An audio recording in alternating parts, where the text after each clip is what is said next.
संगीत सरिता।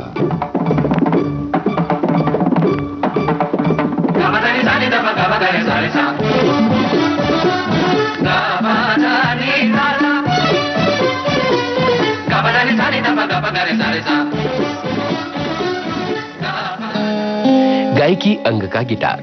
संगीत सरिता में इन दिनों हम आपको सुनवा रहे हैं ये श्रृंखला। आमंत्रित कलाकार हैं दीपक क्षीरसागर। इनसे बातचीत की है कांचन प्रकाश संगीत ने। आज सुनिए इस श्रृंखला की छठी कड़ी। श्रोता मित्रों नमस्कार। दीपक जी, कल की कड़ी में आपने राग झंझोटी बजाया जी और बंदिश भी सुनाई और तान क्रिया अगर आप दोबारा से समझाएं तो वो विलंबित लय में कैसे गिटार पे बजेगी, मध्य लय में कैसे बजेगी, द्रुत में, अति द्रुत में भी कैसे बजेगी? मैं आपको राग यमन में संक्षेप में ये चीज बताता हूँ।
ये जो आप लय सुन रहे हैं वो मध्य लय की लय है। तो मध्य लय में किस तरीके से ताने बजाई जा सकती हैं?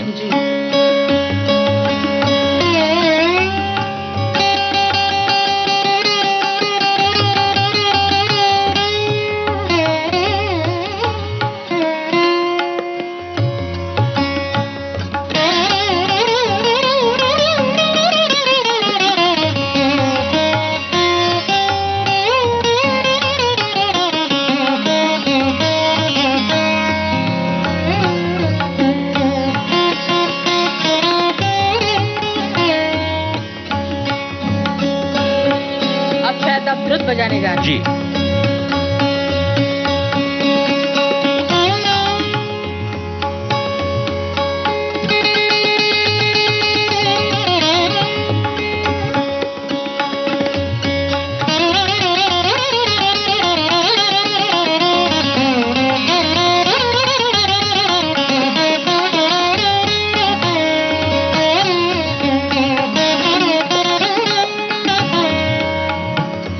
गायकी अंग की आप तानों को अभी सुन रहे हैं जिसमें गमक का थोड़ा सा मिश्रण रहता है और मींड साथ में।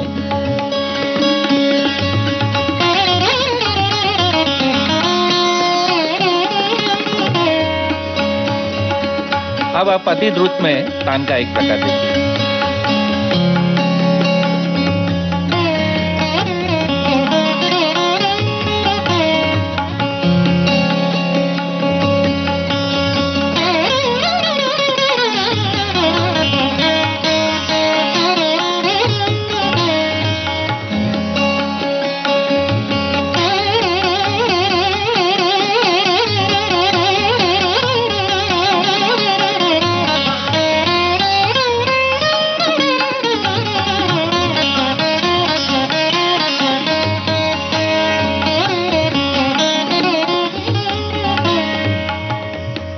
हाथ के झटके से स्वर को कंट्रोल करते हुए, नियंत्रित करते हुए इस प्रकार की ताने सस्टेनिटी से ली जा सकती हैं। जी दीपक जी, ये गायकी अंग से आपने कहा कि ये मैं तान क्रिया आपको गिटार पे सुना रहा हूँ, लेकिन अगर गिटार वादन में एक वाद्य के रूप में अगर यही ताने अगर हम सुनते हैं तो वो किस प्रकार से आएंगी? इसे हम गमक, मींड, खटका, मुर्की गायन के जिस प्रकार से अंग हैं उसी प्रकार से वादन के अंग हैं जमजमा, कृंतन और ये वादन में कहीं ना कहीं पे परिलक्षित होते ही हैं। मतलब मुझे ऐसा लगता है कि ये दोनों चीजें मिलकर जी। सम्मिश्र रूप से आती हैं बिल्कुल वादन में। और इनका सही तारतम्य किसी भी राग का स्वरूप बनाने में बहुत मायने रखता है। जी जी। अब मैं आपको बता रहा था कि किस प्रकार से कृंतन जी या जमजमे का कार्य जी। जो अधिकांश सितार पे देखा जाता जी। है, तो वो उस तरीके से तान किस प्रकार से ली जा सकती है। एक बानगी जी, ये कृंतन या जी, जमजमा। कृंतन और जमजमा दोनों साथ में।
कृंतन एक ही स्वर पे रुक कर सुर लगाने को कृंतन कहा जाता है, जिसमें थोड़ा सा कंप होता है। जी जी। एवं जमजमा दो स्वरों के बीच की ऐसी घसीट को जो माधुर्य युक्त कंपन से युक्त हो, जी जी। उसे हम जमजमा कहेंगे। जी। यह कृंतन हुआ। ये प्रकार जमजमा कहलाता है। जी जी। तो इन दोनों को मिला के और बाद में गमक युक्त और मींड युक्त तान से इसे समाप्त किया जाता है। मैं तो लगातार कब से सुन रही हूँ और पिछले कई दिनों से देख भी रही हूँ आपको बजाते हुए। कैसे निकलती है मींड, कितना उस पर वजन देना होता है, इसमें कितने तार हैं और कितने यहाँ पे वो चाबियों नुमा जैसे दिखाई दे रहे हैं। जी, जिसे एडजस्टिंग नॉब्स कहते हैं इन चाबियों को। और मींड निकालने के लिए किसी स्किल की आवश्यकता नहीं है। मींड वस्तुतः किन्हीं भी दो स्वरों के बिना तोड़े गाने की या बजाने की कला मींड कहलाती है। या तो आरोह में हो या अवरोह में, वो किसी भी तरीके से हो सकते हैं, लेकिन मींड दो तरीके से बजाई जा सकती है। जी। उदाहरण के लिए, वाह, इसमें हमने बीच के स्वर, जिसे अनुवादी स्वर कहते हैं किसी भी राग में लगने वाले, उनको साथ में लेते हुए गंधार से गंधार तक की मींड लिया। जी। मींड लेने का एक ये प्रकार है। दूसरा मींड लेने का प्रकार झटके के साथ मींड आती है, जिसमें जी ये दोनों प्रकार अलग अलग हैं। पहला प्रकार है और दूसरा मींड का प्रकार। जी। इन दोनों प्रकारों से मींड बजाई जा सकती है। लेकिन इस मींड का जो स्वर बाद में भी हमें, जिसको हम कहते हैं कि आस सुनाई देती है, रेजोनेंस जो है, जी, उसको कायम रखने के लिए आप क्या करते हैं? उसको कायम रखने के लिए आपके हाथ का प्रेशर जो है, हाथ वादन के लिए, किसी भी वादक कलाकार के लिए उसके हाथ में ताकत होना बहुत जरूरी है। जी। और साथ ही वाद्य का अपना एक मिजाज होता है। जी। जिस तरीके से गिटार में मींड सस्टेन करती है, उस तरीके से आवश्यक नहीं है कि सितार या सरोद में भी मींड सस्टेन करे ही, मतलब लंबी देर तक चलेगी। जी। तो ये जो सस्टेनिटी का पावर है, वो इसमें लगने वाली लकड़ी का जो यूज हमने किया है, महोगनी, जिसे टून की लकड़ी कहा। टून की लकड़ी है, रोजवुड और पाइन की लकड़ी। जी जी।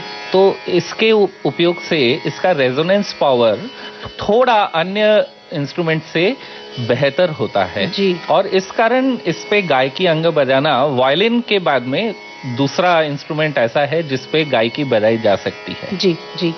अब मुझे ये बताइए कि खटका और मुर्की, वो आप कैसे अलग अलग, अभी तो आप इकट्ठा तो बजा ही रहे हैं कब से, जी। लेकिन हमारे श्रोताओं को ये समझ में आएगा कि गिटार पर खटका कैसे बजता है और मुर्की कैसे होती है? खटका आपको जैसे पता ही है, हमारे कई श्रोताओं को भी पता होगा, 2 या 3 स्वरों पे एकदम नीचे की तरफ इतनी खूबसूरती से आना कि रस भंग ना हो जी, उसे हम खटका कहेंगे। तो ये गिटार पे हाथ के प्रेशर से और सही सीखने से यह चीज आ सकती है। जी जी, देखिए जैसे इस प से म तक आते हुए जो धैवत से जो एक हल्का सा नजाकत भरा झटका लगता है,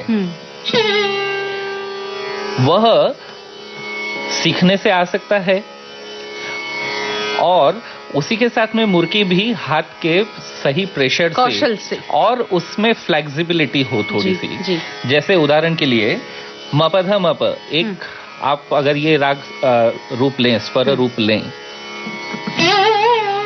इस तरीके से भी बजाया जा सकता है, झटके से, जो जिसमें इस मुर्की में गमक भी आ रहा है। और केवल यदि मुर्की बजानी है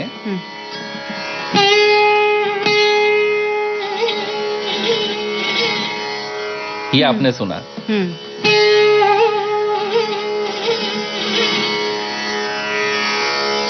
जी, ये तकनीक गिटार वादन ये में सीखने से ही आ सकने वाली तकनीक है। जी।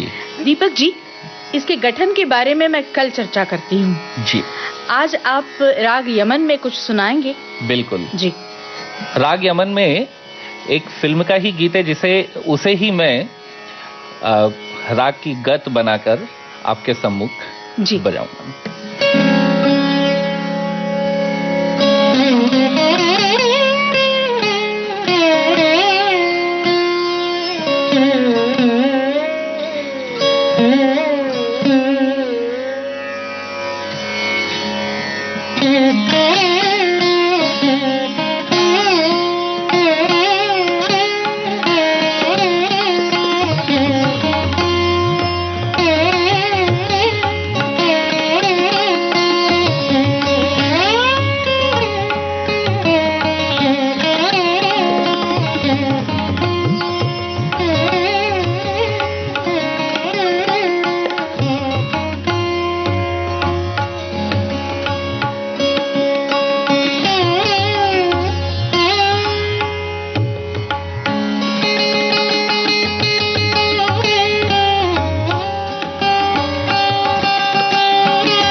गायकी अंग का गिटार। इस श्रृंखला की छठी कड़ी अभी आपने सुनी। आमंत्रित कलाकार थे दीपक क्षीरसागर। इनसे बातचीत की कांचन प्रकाश संगीत ने। तबले पर संगत की सूर्याक्ष देशपांडे ने। विविध भारती के संग्रहालय से प्राप्त इस कार्यक्रम की प्रस्तुतकर्ता कांचन प्रकाश संगीत।